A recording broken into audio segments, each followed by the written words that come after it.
Mackenzie drives deeper into the countryside, the endless darkness making it harder to stay alert.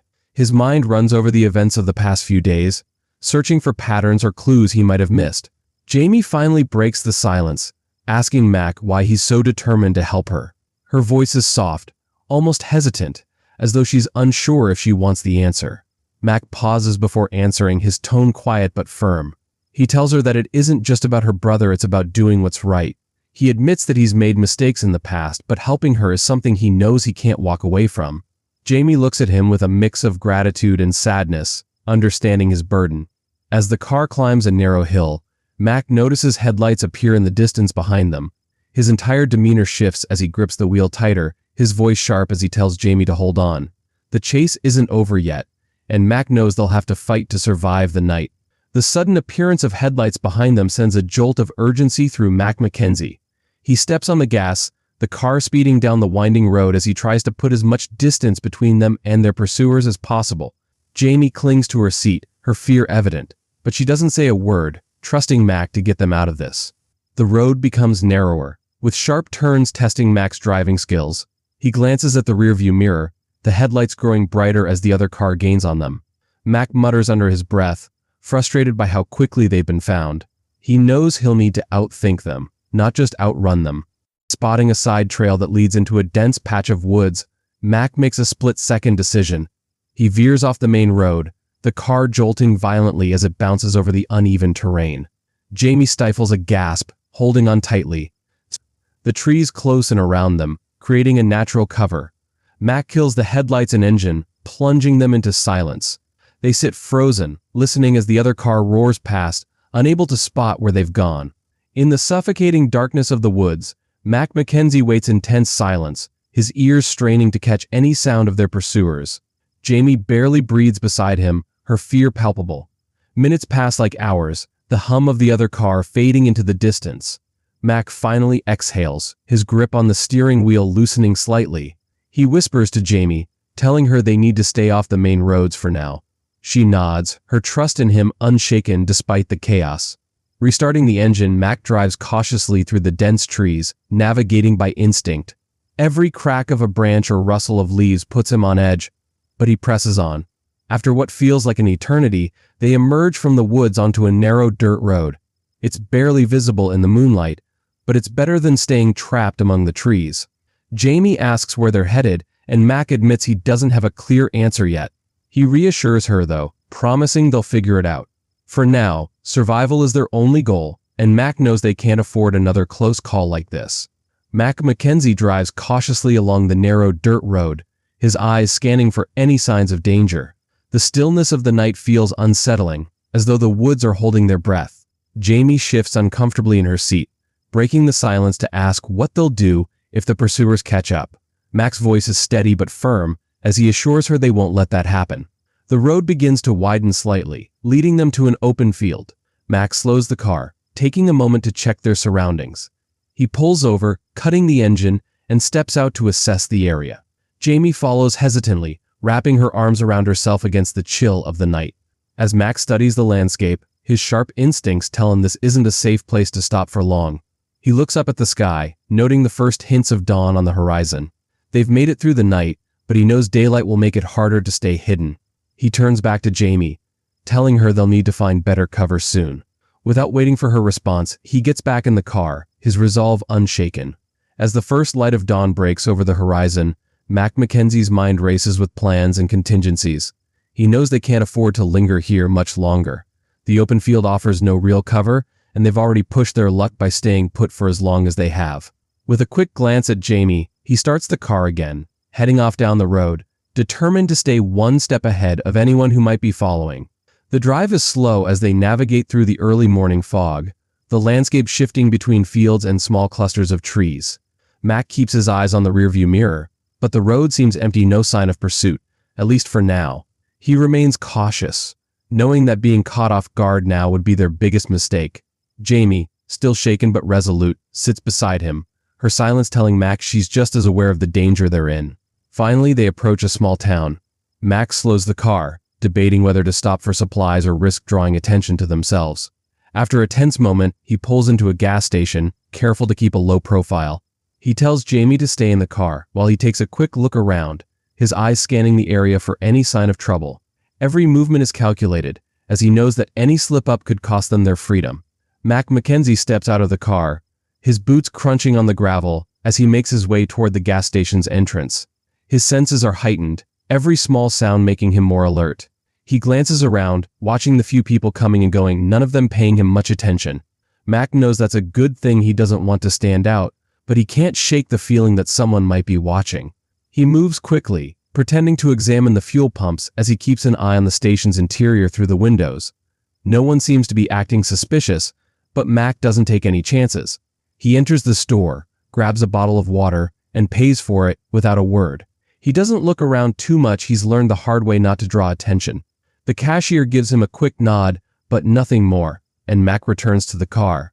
As he pulls out of the gas station, he notices a red car parked further down the street, its engine running. For a moment, it feels like they've been spotted, but after a quick glance, he sees that the driver isn't looking in their direction. Mac exhales slowly, keeping his foot on the gas, but the unease lingers. The hunt isn't over yet, and he knows they can't afford to let their guard down. Mackenzie keeps the car moving, his eyes flicking back to the rearview mirror every few seconds, scanning for any signs of the red car. His instincts tell him that they're still being watched, even though there's no immediate danger. The road stretches out before him, but the nagging feeling of being followed never quite fades. Jamie remains quiet beside him, clearly aware of the tension but unsure how to help. As they drive further into the outskirts of the town, the road grows emptier. The distant sound of traffic becomes muffled, and Mac starts to relax slightly, believing they've finally lost whoever might be tailing them. But just as he lets his guard down, a motorcycle roars past, its engine loud in the still morning air. Mac's hand tightens on the wheel as he watches the bike in the side mirror. It's the same red motorcycle from earlier, the one he spotted back at the gas station. He curses under his breath and presses the accelerator, urging the car to go faster. The motorcycle seems to be taking an interest in them now, and Mac can't afford to take any chances. He veers off the main road, heading down a smaller, less traveled route in an attempt to shake off the bike. As the car bounces over uneven pavement, Jamie's grip tightens on the seat, but she says nothing. The chase is on again, and Mac knows they're not out of danger yet. Mackenzie's heart pounds as he pushes the car faster down the winding road. The motorcycle behind them is persistent, its engine growling like a predator closing in. He glances at Jamie, who's gripping the edge of her seat, her face pale with fear. He doesn't have time to reassure her, though his focus is solely on the road ahead and the motorcycle closing in on them. The road narrows ahead, flanked by tall trees and thick brush. Mac knows it's a risk, but it's their best chance. He swerves sharply, taking a turn that leads them onto an even smaller, overgrown path. The car jolts as it hits the rough terrain, but Mac doesn't slow down. He can hear the motorcycle revving, trying to keep up, but the roughness of the road gives the car an advantage. They push deeper into the wooded area, the trees blocking out the light, making it harder to see. Mac's hands are steady on the wheel, every sense alert. He's calculating their every move, knowing that one wrong turn could leave them trapped. He knows they can't keep running forever, but for now it's their only option. The sound of the motorcycle fades slightly, but Mac knows better than to think they've lost it for good. Mackenzie keeps the car on the narrow trail, the tires skidding over rocks and uneven ground as he drives faster, desperate to put distance between himself and the motorcycle. The branches of the trees whip against the car, making it difficult to see clearly. The constant thumping of his heart in his chest is drowned out by the roar of the engine and the crunching of gravel beneath the tires. The motorcycle is still behind them, but it's slower now, struggling to keep up on the rough path. Mac feels a small spark of hope, but he doesn't slow down. Every minute that passes feels like an eternity, and he knows they're not safe yet. He looks over at Jamie, her face tense with worry but holding her composure. They round another bend in the trail, and Mac suddenly sees a clearing up ahead. The path opens up to a small, overgrown field. He knows they won't be able to outrun the motorcycle much longer, but maybe, just maybe, they can find somewhere to hide. With a sharp turn of the wheel, he steers the car into the clearing. The engine roars as they speed across the field, but Mac knows they can't keep this up for long. In the distance, he spots a dilapidated building, the perfect place to hide. His mind races with possibilities as he drives toward it, hoping the motorcycle won't catch up in time. Mackenzie's grip tightens on the wheel as he speeds toward the old, abandoned building in the distance. The car bounces over uneven ground, its suspension struggling to keep up with the rough terrain. In the rearview mirror, he can see the motorcycle getting closer, its rider determined to catch them. Mac knows this is their last shot at losing their pursuer. The dilapidated building grows larger as they close in on it, and Mac slams the brakes just before they reach it, skidding to a stop near the entrance. Without hesitation, he throws the car into park and jumps out, motioning for Jamie to follow. She hesitates for a second, clearly nervous, but quickly gets out of the car and runs toward the building with Mac. They duck inside, into the dark, dusty interior. The sound of the motorcycle grows louder, but they're hidden now. Mac holds his breath, listening intently for any sounds that might give away their position. The building is quiet, save for the distant hum of the engine outside. Time feels like it's standing still. As they wait in the shadows, Mac keeps an eye on the doorway, knowing that if the motorcycle pulls up, they'll need to act fast. His thoughts race. He can't afford to make a mistake now. Every choice from here on out could mean the difference between freedom. The sound of the motorcycle's engine begins to fade as the rider slows down, but Mac Mackenzie isn't ready to relax yet. He stands in the dim light of the abandoned building, tense and alert, listening for any signs of movement outside. Jamie is close by, her breath shallow and quick, mirroring Mac's unease. Every creak of the old wooden floor feels like a warning. Mac gestures for her to stay quiet, his eyes scanning the cracked walls and broken windows of the building. The place is falling apart, but it offers them some cover. He motions to a shadowed corner, signaling for Jamie to crouch down there with him. She nods, her expression tight, but she moves quickly to the spot, staying low to avoid being seen. They wait, barely breathing, hoping the motorcycle has passed them by. Mac's thoughts race as he tries to plan their next move. The longer they stay here, the more likely it is someone will find them. But he needs to make sure it's safe before they leave. After what feels like an eternity, Mac peeks out through a crack in the wooden door, his eyes darting around the yard. There's no sign of the motorcycle anymore. It looks like they've managed to lose their tail, at least for now. He takes a deep breath and signals to Jamie. It's time to move again.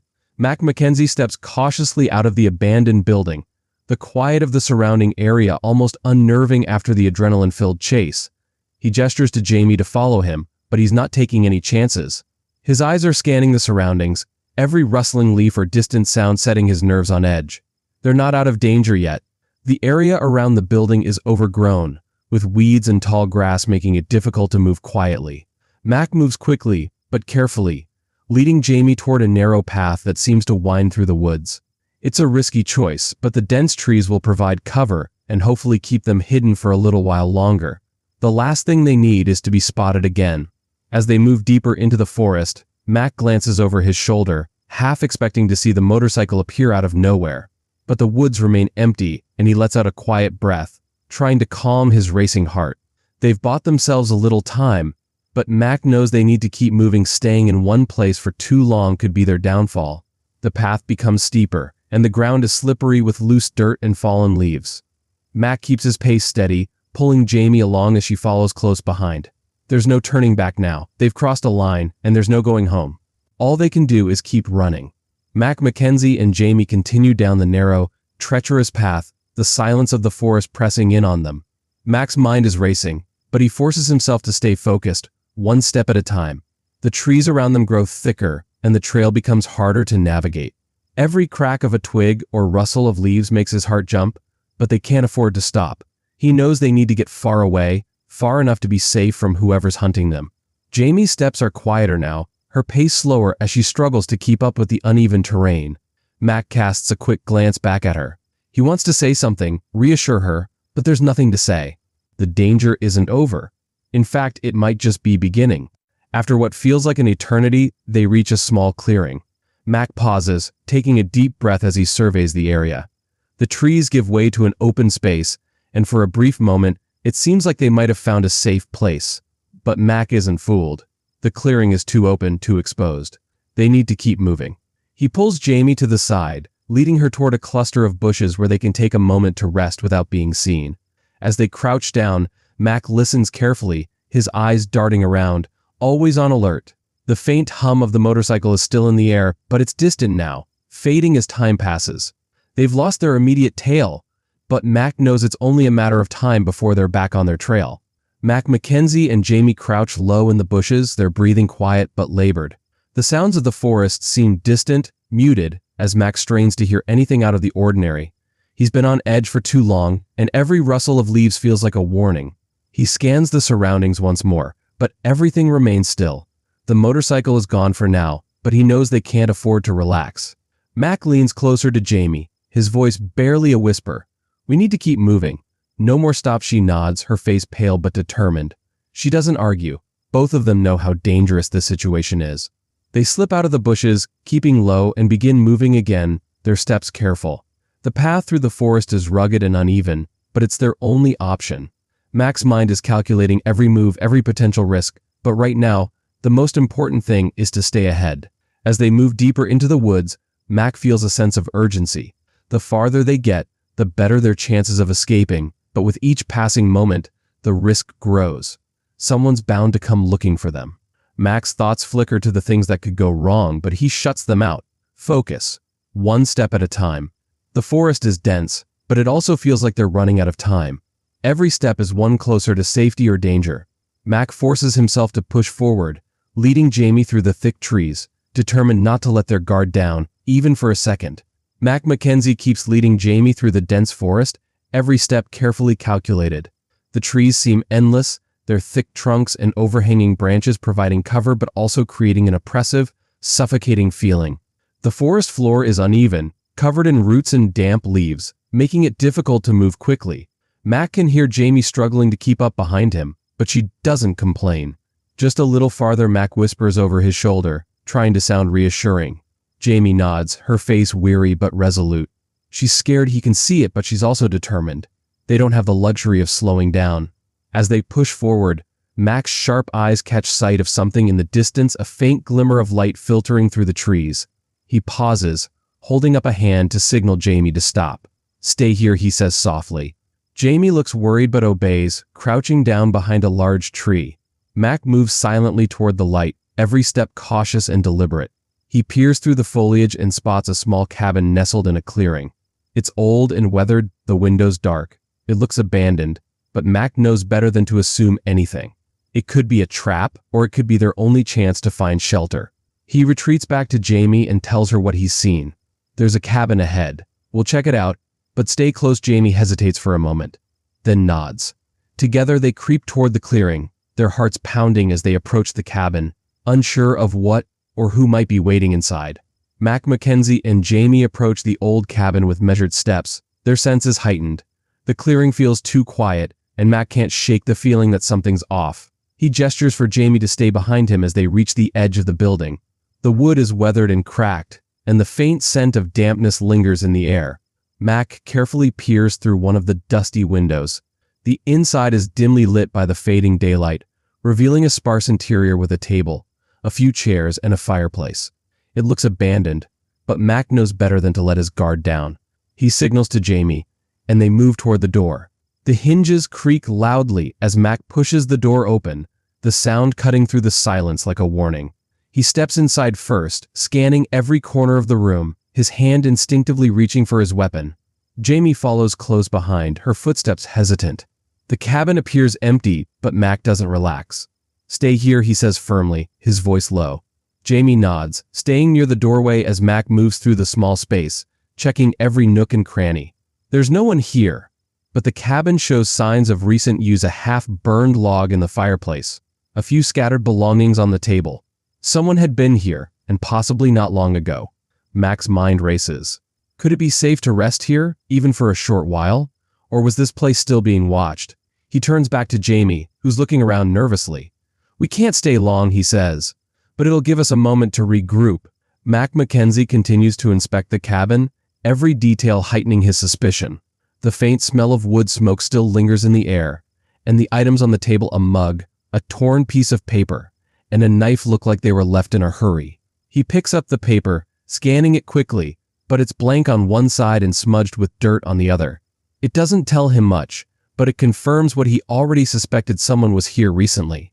Jamie watches him nervously from the doorway, her arms crossed as if to protect herself from the unease settling over them. "Do you think they'll come back?" she asks, her voice quiet but filled with worry. Mac doesn't answer immediately. Instead, he moves to the window, peering out into the surrounding forest. The clearing is still empty, but the growing shadows make it harder to see far. They might, he says finally, his tone blunt. That's why we can't stay long. Jamie frowns, her hands twisting together. But where do we go? We're running out of places to hide. Mac turns to face her, his expression firm but not unkind. We'll figure it out.